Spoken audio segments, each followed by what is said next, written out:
Araw po ulit sa inyo. Without grace, there is no healing. Or sa Filipino po, kung walang biyaya, walang kagalingan. O sa salita namin na kankanaoy, no magadi parabor, magadi panag-agas. Ay syadi? Siyangan, basahin po natin dito sa Isaiah chapter 53 verse 5. But he was pierced for our transgressions, he was crushed for our iniquities. The punishment that brought us peace was on him, and by his wounds we are healed. Sa King James Version po, ang sabi po doon, by his stripes we are healed. Itong verse po na ito ay naggagarantiya na we are already healed physically. Yung sacrifice po ni Jesus Christ on the cross is not only atones for sins, but also provide healing from sickness and diseases. Ang gawin lang po natin pag may sakit na naramdaman tayo ay we can claim this healing by faith at ang i-confess po natin, we are already healed by the stripes of Jesus Christ. Kasi po, ang mga sakit po ay walang karapatan na tumira sa ating mga believers. Kasi binayaran na po yan ni Jesus Christ ang ating healing doon sa cross ng Kalbaryo.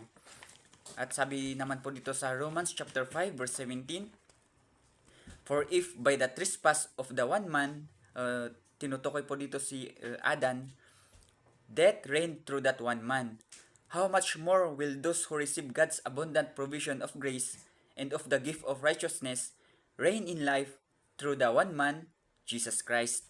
Kasi kay Adam, nung nagkasala po sila, naghari po yung kamatayan, kasalanan, poverty, sakit at iba pa pong masasama. Pero nung dumating po si Jesus Christ, nung tatapos niya po yung work sa cross ng Kalbaryo, dumating din po yung naghari po yung buhay or life, forgiveness of sins, salvation, prosperity, rest or pahinga, at healing, at iba pa pong magaganda. Kaya tayo pong mga believers, through the abundance of God's grace and gift of righteousness received through Jesus Christ, we are empowered to reign in life rather than being dominated by sin, death, and sickness. Kaya ang sabi po dyan sa Romans chapter 5 verse 17 na maghari tayo sa buhay. Hindi lang po ito sa hinaharap na tayo maghari, pero maski ngayon po mismo, lalo na kung na-receive at naintindihan natin ang nagawa ni Jesus Christ para sa atin. Kaya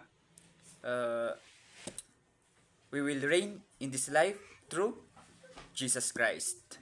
Through the one man. Or through the one man named Jesus Christ.